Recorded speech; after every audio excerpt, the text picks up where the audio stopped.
This is the story of a group of new students who are shy, inexperienced, and often seen as easy targets by others. They soon find themselves dealing with a group of powerful seniors who constantly create problems. The real question is how these underdogs will survive in such a harsh environment. The story begins on a pleasant day. Our main character, the son of a farmer, is moving to a small city with his father. They are heading to a town near Busan, hoping to start a new chapter in their lives. The bus ride is so rough that the boy begins to feel sick. Instead of comforting him, his father playfully teases him for being weak and tells him to freshen up. The young boy is excited because he believes his old village life is finally behind him. He imagines that city life will be full of new experiences, excitement, and adventure. However, he has no idea that his new journey is about to begin with trouble rather than happiness. He notices a large and muscular boy stretching his back in a very unusual way. The strange sight catches him off guard, and he quickly looks away. A moment later, the boy raises his hand toward him. Thinking he is about to be slapped, the boy immediately shuts his eyes in fear. To his surprise, the stranger does not hit him. Instead, he casually puts his thumb in his mouth and starts sucking on it. This unusual student is known as Fatty. His family owns a poultry farm, and that nickname has followed him for years. Soon the story shifts to the boy's new school. At first glance, the place feels more like a battlefield than a center of education. Every corner seems filled with tough students, bullies, and troublemakers. As soon as he enters the school, he hears about a group of third-year students who seem to control the entire campus. These seniors are feared by almost everyone. Just hearing stories about them is enough to make him nervous. Around this time, another new student named Nat appears. Like the main character, Nat is also a freshman. Unlike him, however, Nat already knows a great deal about the school. He quickly warns him to stay away from the seniors if he wants to avoid trouble. The class teacher is also a very unusual person. According to Nat, the teacher was once a well-known gangster. After experiencing a painful heartbreak in the past, his personality changed completely. Now he behaves in a dramatic and eccentric way that surprises everyone. A little later, Fatty approaches the new student. He points out that they live in the same neighborhood and suggests that they become friends. Another member of their circle is a boy named Beck. He has a short temper and carries himself with the confidence of a local boss. When the main character tries to be friendly with him, Beck completely ignores him. Despite his attitude, Beck and Fatty have been close friends since childhood. Their simple goal in life is to either study quietly or get some peaceful sleep. Everything seems normal until a loud noise suddenly echoes from the upper floor of the school. The sound instantly grabs everyone's attention and leaves many students startled. However, Beck is not the type of person to stay silent. Without showing any fear, he shouts toward the upper floor and tells the third-year students to keep the noise down. The entire school suddenly goes quiet. Moments later, the feared seniors begin making their way downstairs. They arrive looking angry and irritated. Scanning the crowd, they demand to know who was bold enough to shout at them. However, Beck remains completely unfazed by their attitude. Instead of backing down, he tells them to stop acting tough and speak directly if they have something to say. He openly states that students who bully others do not deserve respect. Realizing that the situation could quickly turn into a serious fight, Fatty steps in and tries to calm Beck down. After all, he does not want trouble on his very first day. The seniors become annoyed and attempt to push Fatty aside. However, Fatty is so big and strong that they cannot even move him. Just then, the unusual class teacher arrives and immediately stops the confrontation. To maintain order, the teacher introduces a new system and creates a special team consisting of the three boys. Fatty is appointed as the class leader. Beck becomes the vice leader and is given the responsibility of protecting weaker students. The hero is assigned the role of strategist and is expected to deal with issues involving the third-year students. From that day forward, the three boys become close friends and form a strong team. As time passes, their friendship grows even stronger. One day, the third-year students organize an underground fighting event. Nat takes charge of managing the bets and keeping track of the results. During the event, Beck teaches the hero how to properly analyze a fight. He explains that a fighter's footwork often reveals their next move before it happens. Beck places a bet on one of the competitors, and they end up winning a decent amount of money. Afterward, Beck decides that the hero should learn how to defend himself. He starts training him and teaches him how to throw accurate straight punches. The hero takes the training seriously because he now feels responsible for protecting both his friends and his class. At the same time, the friendship between Fatty and the hero becomes stronger than ever. The two spend most of their time together. One day, while joking around and enjoying themselves, the hero and Fatty enter a room and immediately notice a group of third-year seniors waiting for them. The seniors claim that Beck disrespected them the day before. They have come to deliver a warning and remind the younger students of their place. The leader of the group is a student named Go. He appears calm and confident on the surface. In reality, he is simply looking for an excuse to target Fatty. Unlike Beck, Fatty prefers to avoid conflict whenever possible. He politely says, "Brother, we don't want any trouble. Please let this matter go." However, Go has no intention of listening. Before leaving, he delivers a threat and makes it clear that the issue is not over. Later, while walking through the school, Fatty accidentally bumps into another senior student. The senior immediately becomes angry and accuses him of being disrespectful. Once again, Fatty tries to avoid a confrontation. However, Beck has a completely different approach. He steps forward and throws a powerful punch straight at the senior's face. face. Then he laughs and boldly challenges them. Go ahead and gather every second year and third year student if you want. The hero quickly rushes forward and tries to stop the seniors from attacking his friend. At that moment, the other first year students begin cheering him on. They encourage him to stand up to the seniors and not back down. Feeling pressured by the crowd, the hero nervously throws a punch. To everyone's surprise, the punch lands perfectly and sends the senior crashing to the ground. The entire first year class erupts in excitement. Within moments, the school is on the verge of turning into a battlefield. Just then, the class teacher arrives and immediately puts an end to the chaos. He scolds everyone for turning the school into a fighting arena. As punishment, he gathers all the troublemakers together and begins disciplining them with a stick. When it is Fatty's turn, the teacher tells him to relax and stop tensing his body. However, Fatty tightens his muscles so much that every strike from the stick simply bounces back. After several failed attempts, the exhausted teacher finally gives up. That's enough, he says. I'm the one getting tired here. At this point, the first-year students have formed a group of 6 brave boys who are willing to stand against the third-year seniors. However, an unexpected announcement soon shocks everyone. Beck suddenly reveals that he wants to leave the school. The news leaves everyone stunned. No one can understand why he made such a sudden decision. After Beck's departure, only the hero and Fatty remain at the center of the first-year group. Fatty continues living his carefree lifestyle. He spends most of his time eating, relaxing, and enjoying himself. Whenever the hero feels upset about Beck leaving, Fatty tries to cheer him up and reminds him to focus on the friendships they still have. He even makes silly jokes to lighten the mood, often causing the hero to run away in embarrassment. Meanwhile, the unofficial fighting competitions between the first-year and third-year students begin again. The seniors lure younger students with money and encourage them to participate. Fatty tries to stop them and warns everyone not to get involved. Unfortunately, the seniors ignore his advice. The match begins and one of the first-year students appears to be winning. However, when the seniors realize they might lose, they start fighting unfairly and gang up on him. Seeing this, Fatty becomes angry and prepares to step in. Before he can do anything, the hero stops him and warns that getting involved will only create more problems. Despite his large size, Fatty has a kind heart. He always stands up for weaker students and helps his friends whenever they need him. At the same time, the hero begins developing feelings for a girl at school. One day, he notices a group of seniors bothering her. Although he wants to step in and help, fear prevents him from taking action. The girl eventually leaves and the hero is left feeling frustrated and angry with himself. Later, he approaches Fatty and suggests that they finally confront the seniors. However, Fatty refuses. He explains that he only wants to finish his studies peacefully and graduate without getting involved in unnecessary conflicts. One day while Fatty is resting, the hero comes up with a new plan. He decides that he wants to become a leader among the first-year students. He begins telling everyone, if any senior gives you trouble, come directly to me. Before long, several first-year students gather around him. Encouraged by their support, he starts challenging the seniors with bold words and confident behavior. To his surprise, some of the seniors hesitate to respond. This convinces the hero that his strategy is working. Gradually, he begins to see himself as one of the most influential students in the school. The situation escalates when Go, a powerful third-year senior, openly challenges him. The hero immediately prepares to charge at him. Fortunately, his friends stop him before things get completely out of control. When Fatty learns about the hero's actions, he becomes extremely upset. Fatty had always wanted to avoid unnecessary fights and keep everyone safe. However, the hero completely misunderstands his intentions. In anger, he calls Fatty a coward and accuses him of talking big without ever taking action. From that moment on, the hero refuses to recognize Fatty as his leader. The argument creates a serious divide between them, and their friendship begins to fall apart. Heartbroken by the situation, Fatty stops speaking to the hero altogether. Later, when a teacher notices the hero's injuries and asks what happened, he once again takes a jab at Fatty. He says that getting hurt while standing up for yourself is better than avoiding every fight, no matter how strong someone may seem. However, the hero's attitude soon begins to change after he witnesses Fatty's true character. Not long afterward, a major tragedy strikes the hero's family. While working, his father is involved in a serious accident and suffers severe injuries. As a result, the hero stops coming to school for several days. He spends his time working hard to help cover his father's medical expenses. Sitting alone, he wonders why life continues to test him with one hardship after another. When Fatty learns about the hero's situation, he immediately puts aside all the resentment between them. He gathers his 4 closest friends and says, "Our friend is going through a difficult time. We have to help him." The 5 friends begin working wherever they can to earn money. They work so hard that they often fall asleep during class. To save every possible penny, they even share meals instead of buying separate food. After days of hard work and sacrifice, they finally collect enough money. They hand the money over to the hero so his father can receive proper treatment. When the hero returns to school and learns everything Fatty and his friends did for him, he is deeply moved. At that moment, he realizes realizes that Fatty is not just a strong student, but also someone with an incredibly kind heart. The hero sincerely thanks all of them for their support. As a result, their friendship becomes stronger than ever. The group begins spending time together again, laughing, joking, and enjoying school life. The very next day, the hero is having coffee with his friends when he accidentally spills it on a third-year senior. The senior, a bald and short-tempered student, immediately becomes furious. He demands that the hero buy him a new shirt right away. The hero apologizes and tries to calm the situation. However, instead of accepting the apology, the seniors begin mocking and provoking him. Their constant insults eventually cause him to lose his temper. Frustrated and angry, he throws a punch at the bald senior. Unfortunately, the punch has very little effect. The seniors quickly surround him and begin beating him relentlessly. Just when the situation seems hopeless, Fatty arrives. He steps forward and shouts, "Leave my friend alone." The seniors respond, "Your friend started this. If you want to settle it, come to the field tomorrow." Fatty stares at them and replies, "Why wait until tomorrow? Let's settle it right now." The hero becomes nervous because the seniors greatly outnumber them. However, Fatty has finally grown tired of the constant bullying and intimidation. He turns toward his friends and asks, "Are you all with me?" Without hesitation, they answer together, "Yes." A small group of brave first-year students immediately stands beside Fatty. As they move toward the confrontation, several troublemakers try to block their path. However, after seeing Fatty's confidence and determination, many of them lose their courage and step aside. Some even choose to support Fatty's group. Soon, both sides gather outside the city for a final showdown. Fatty steps forward and declares, "Today, we end this rivalry once and for all." Moments later, a fierce fight erupts. The battle is intense as both groups give everything they have.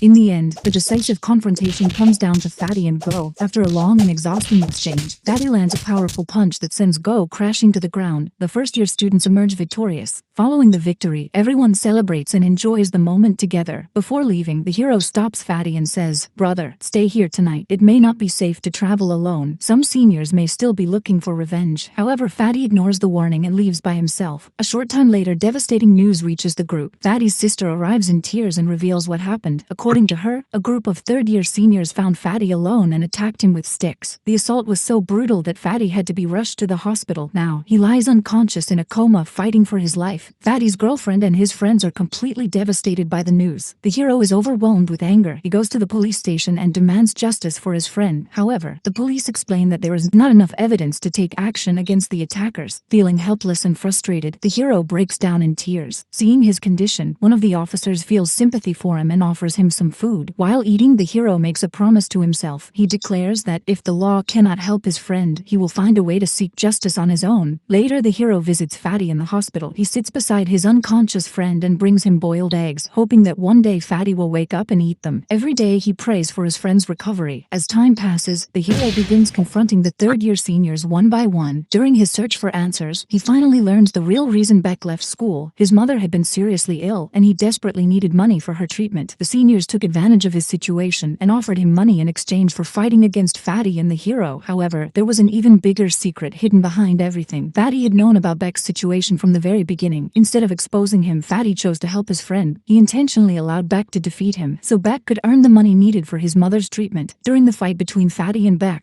several seniors attacked Fatty from behind with a wooden stick. The blow struck his head and left him critically injured. That attack eventually led to the coma he now suffers from. Later, the seniors approach Beck once again. This time, they offer him money to fight the hero. A match is arranged between the two students. Because Beck is an experienced fighter, he quickly gains the upper hand. The hero struggles to keep up and takes several hard hits. However, during the fight, Beck secretly signals to him. Beck is not actually trying to win the match. In the final moments, he deliberately allows the hero to defeat him. He accepts the loss so the hero can unite the first-year students and become their leader. When the seniors realize what Beck has done, they become furious. They immediately launch an attack on everyone present. At that moment, the entire first-year group arrives to support the hero. Even a few seniors who are tired of the constant bullying decide to stand by his side. A final confrontation soon begins. The hero challenges Go directly. Go is a powerful opponent and quickly gains the upper hand. At one point, he slams the hero's face into the ground. Despite the punishment, the hero refuses to surrender. He gets back up and continues fighting. The hero then lands a fierce headbutt that breaks Go's nose. He follows it with one final punch. The powerful